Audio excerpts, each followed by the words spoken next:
At Kleine Zalze, we've got records of making wine back to 1695. So there is obviously a long history and pedigree of making wine here. The story that we're concerned with starts in 1996 when Besson, the current owner of Kleine Zalze, initially purchased the property and decided to redevelop it from a vineyard point of view, as well as to redevelop and modernize the winery and start a new Kleine Zalze, for lack of better words. Now, on the top of the hill of our vineyards are these beautiful, deep, relatively clay-rich soils, but with enough gravel. It's a little iron sort of stone. We refer to it as coffee clip, that run through the profile that gives good drainage, but you get a freshness and an elegance to the wines. And they work particularly well with Cabernet Sauvignon. So it's probably about 65% will be Cabernet Sauvignon. Various clones and various rootstocks matched to specific sites. So Cabernet is a big strength for us, but then some of the sites lower down, there's some really good Shiraz sites. There are small pockets of things like Cabernet Franc and Merlot, but those are more as complements to the Cabernet. As a winery, we are really trying to focus on getting the best out of our terroir and finding balance.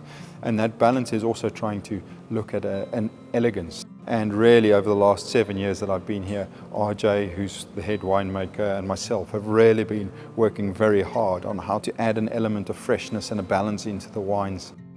The winemaking is relatively naked. It is very basic winemaking. It's growing really good fruit and then treating it with respect in the winery and letting the wine do the talking rather than the winemaking do the talking. And that in itself is quite a challenge. There's quite a bit of winemaking involved in that.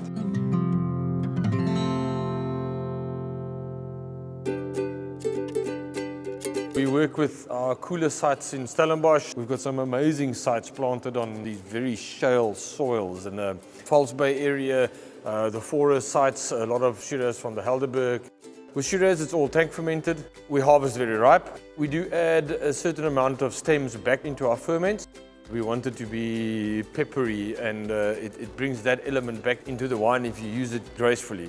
We try and ferment quite quickly, no cold soaking, get it in, start the ferment the same day and let it ferment for 5 to 7 days. We get it out.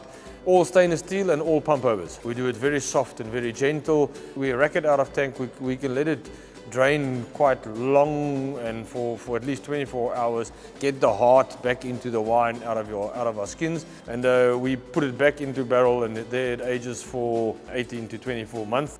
We can do some smaller portions that we can do whole bunch ferments just to bring back that Shiraz freshness that myself and Alistair loves. We are migrating in small steps towards that, and I think that is what makes Shiraz so special. Now we're getting to know these vineyards and we're getting to understand them and how we can get the best out of them. And it's not necessarily always very ripe. You know, if we can bring it back a little bit and a little bit more on the fresher side, all of a sudden you've got these beautiful floral Shirazes coming out. It's wonderful wines and wonderful to work with.